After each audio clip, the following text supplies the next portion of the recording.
Não me lembro o que aconteceu primeiro. Se foi ler um livro ou ver um filme. Procurei nos recônditos das minhas memórias, mas confesso que não me lembro. Talvez tenha sido um livro. Daqueles para crianças. Acho que as crianças agarram livros antes de saber ler ou escrever. Há aqueles livros de plástico só com imagens. Não sei se alguma vez tive um livro desses.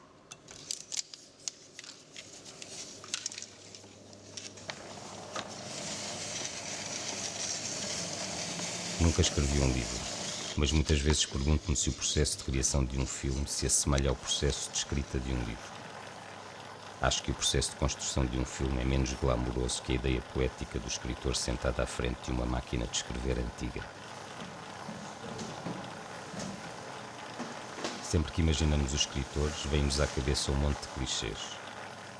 Quase sempre vão dar a personagens atormentadas por fantasmas. Um deles, o pior de todos, o bloqueio de escritor. E aqui estou eu, em Lisboa. Através da janela vejo a ponte 25 de Abril e os milhares de carros que chegam à cidade. Olho para o Google Doc vazio e decido começar a escrever. Antes de mais, lembro-me a mim mesmo que os fantasmas não são reais. Ou pelo menos o bloqueio de escritor não é certamente. Tudo o que existe é a nossa predisposição para sermos excessivamente autocríticos. Não é que não se consiga escrever. Conseguimos sempre escrever qualquer coisa. Mas será alguma coisa que valha a pena ser escrita? Provavelmente não. E atrás disso vem a tal coisa. A tal coisa potenciada pela nossa arrogância e altivez. Nada é suficientemente bom.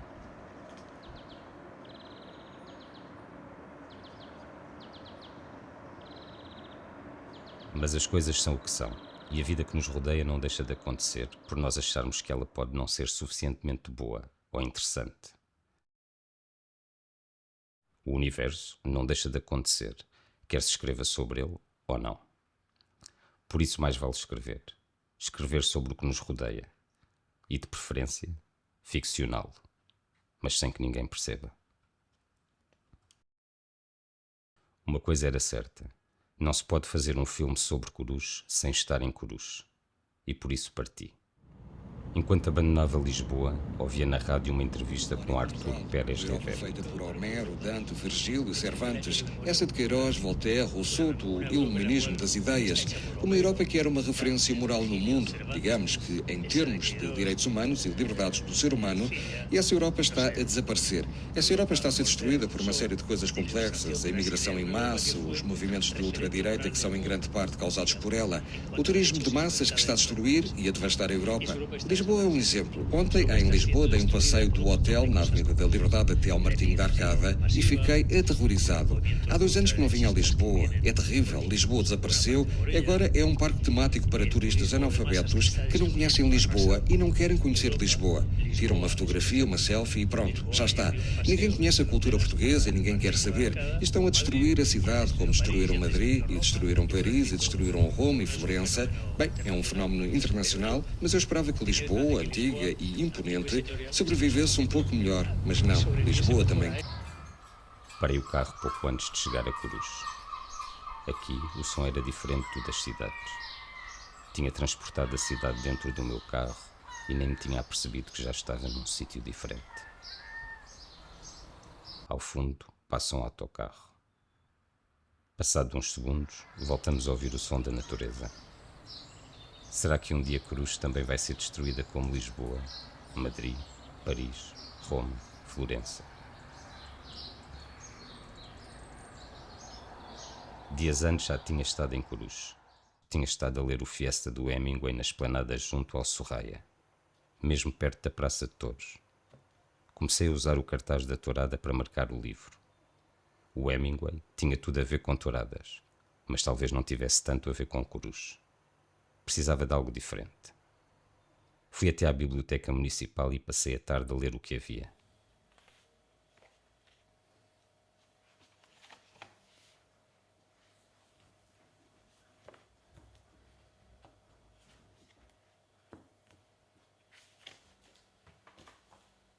Descobri uma peça de teatro censurada pelo antigo regime.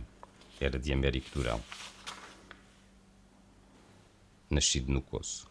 Nada sabia sobre este escritor nem sobre esta localidade. Foi na biblioteca que aprendi que a Vila do Coço tinha tido um passado de luta por melhores condições de trabalho, desde os tempos anteriores à República, passando pelos anos do fascismo até à reforma agrária. É neste contexto pós-revolução dos escravos que Fausto Giacone, um fotógrafo italiano, visita esta região. E foi assim que no domingo 31 de agosto de 1975 tive a oportunidade de narrar um dia extraordinário de ocupações de terras em torno da Vila do Coço, no Ribatejo. Compreendi imediatamente que nunca mais teria uma experiência de tamanha intensidade.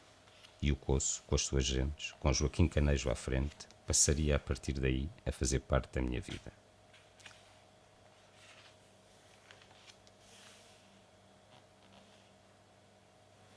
Nesta fotografia vemos, de chapéu preto e lenço amarelo, Maria Rosa Viseu. Nascida no Coço em 1935, com apenas 13 anos começou a trabalhar na agricultura. Desde cedo se empenhou na luta por melhores condições de trabalho e contra a ditadura fascista da época. Participou em greves, manifestações, jornadas dos operários agrícolas e em ações de solidariedade com os presos políticos. Foi participante ativa na conquista da jornada de 8 horas nos campos do Alentejo e Ribatejo. Antes de tudo isto, Américo Durão nascia, no século XIX, no Coço. Apesar de ser um dos mais importantes poetas da região, poucas pessoas conhecem a sua poesia. A maior parte sabe apenas que foi colega e amigo de Flor Bela Espanca. Encontrei este poema que me chamou a atenção. Nevrose. Numa doce penumbra, mórbida e sensual, num quarto mobilado ao gosto oriental, a tez da minha amante encanta-me, deslumbra o seu olhar astral. É magra, triste, um pouco macilenta, um pouco doentia. Foge-lhe a vida, vai fugindo lenta a cada novo ataque de histeria. Aborrece o mistério, tenta desvendar tudo, e parece-me presos num sonho vago e etéreo, seus olhos de veludo. Ao vê-los fico louco, preso, fascinado, e desejo morrer embriagado pelo vinho dos seus beijos, e tenho tentações, desejos, de a matar, de a morder. Seus braços são serpentes para me laçar, apertam-me frementes até me sufocar. Arrastam-me com ela nos seus devaneios de mulher histérica e faz-me calafrios.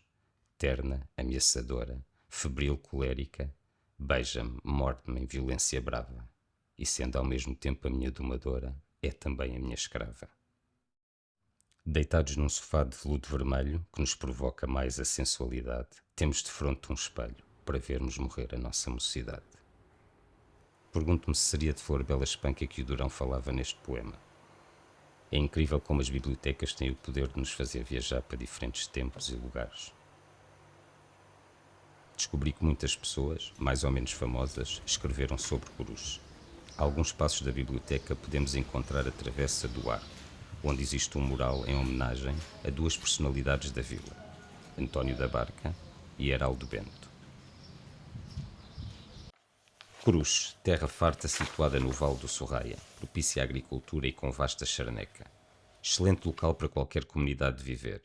A floresta, o rio, a planície completam-se, fornecendo e garantindo a subsistência. Do cimo da colina, junto à igreja, podemos observar tudo aquilo que nos descreve.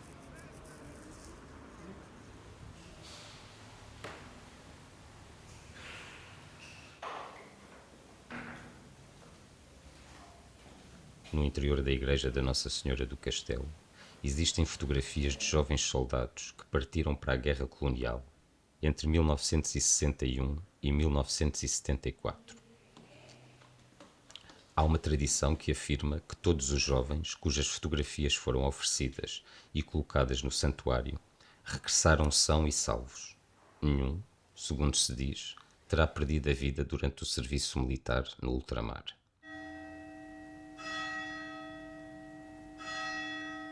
Será que alguns destes jovens ainda estão vivos? Que idade terão?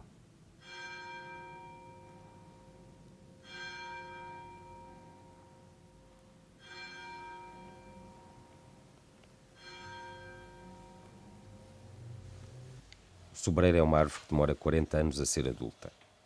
Quando a cortiça é extraída, o que acontece de 9 em 9 anos, a árvore é tratada pelo tirador com muita sabedoria e amor. pois não a quer ferir com o machado. A árvore é tratada como coisa sagrada. A oliveira pode atingir centenas de anos de existência. Além de simbolizar a paz, produz a azeitona que serve para a alimentação do homem e é transformada em azeite, esse óleo puro e generoso que faz parte da dieta portuguesa. É utilizado para iluminação e em alguns ritos religiosos. Tem, pois, a oliveira e o sobreiro de conotação sagrada. Pensamos que o sagrado traduz um sentimento íntimo no qual o homem tem um certo misticismo. Será fé? Será acreditar em algo? Será Deus? O homem tem necessidade de possuir uma força interior e acreditar que há sempre algo sagrado na vida. Heraldo Bento tinha-me revelado uma dimensão transcendental deste território. Da colina da igreja vemos a Praça de Touros. O sagrado não pode viver sem o profano e o profano não pode viver sem o sagrado. Tanto o Durão como o Hemingway não ignoram esse lado profano da vida. Descemos com eles ao mundo terreno, onde talvez eu e este filme se situam. No entanto, as nossas vidas estão cheias de ambivalências, de contrastes. Vida, morte, sagrado, profano. De que forma os conceitos de sagrado e profano ajudam a descrever a identidade de uma comunidade? De que forma estes conceitos se materializam em estruturas arquitetónicas que marcam a paisagem? As praças de touros, bem como as igrejas, são estruturas arquitetónicas de grande relevância nas localidades onde são construídas. Elas próprias acabam por alterar a paisagem e, consequentemente, ajudam a definir este território.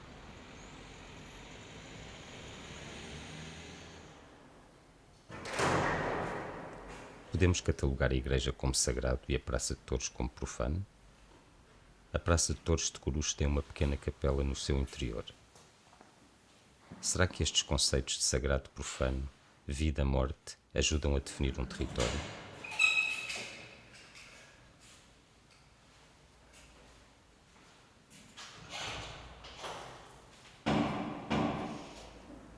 Hemingway descreve as touradas como a festa da vida e da morte. Reparei que o Fiesta tinha uma grande mancha de sangue numa das páginas. Seria de alguma tourada ou largada a que tivesse assistido? Não.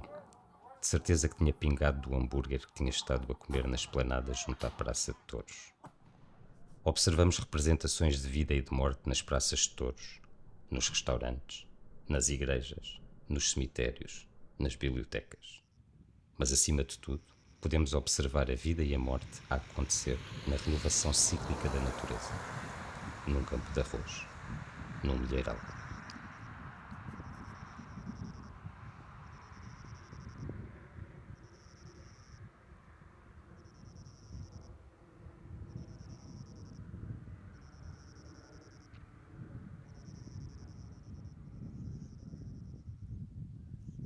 Os campos de arroz e milheirais que vemos da janela do autocarro não carregam também estes conceitos de sagrado e profano? Eu, tal como o Bento, escolho sacralizar a natureza, a abundância destas terras.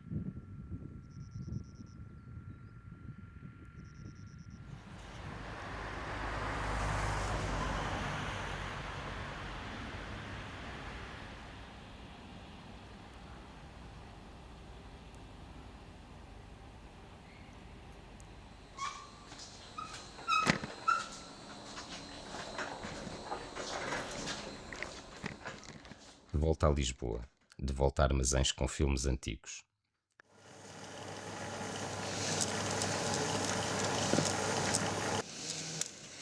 Nestas imagens de abertura do filme Severa, de 1931, vemos António Luís Lopes, ator, cavaleiro tauromáquico, realizador, produtor. O telefone toca. É um amigo forcado a convidar-me para o fardamento dos forcados, que se passa numa casa privada antes da tourada. Assim que cheguei ao local marcado, mostrou-me este livro.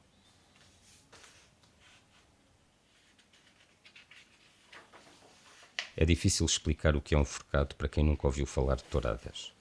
Digamos que de uma forma simples, eles são aqueles que enfrentam o touro sem capa e espada, sem a ajuda de um cavalo. Não usam bandarilhas. Nunca enfrentam o touro sozinhos. E por isso é que os forcados para mim são tão simbólicos. Não só para descrever agentes de Coruche, como os portugueses ou os humanos em geral. Os forcados lembram-nos a força do coletivo. Lembram-nos que juntos somos mais fortes. Os territórios não se definem apenas por fronteiras desenhadas no mapa, nem pelas estruturas arquitetónicas construídas nesses territórios. Em última análise, são os humanos que os habitam que dão sentido a tudo isto. São estes mesmos humanos que, ao longo dos anos, foram deixando marcas da sua presença. Livros, fotografias, filmes, pistas para melhor conhecermos o nosso passado. Todos estes documentos ajudam-nos a compreender melhor a razão humana e talvez nos ensinem que só nós, os humanos, vemos necessidade em definir um território de outro.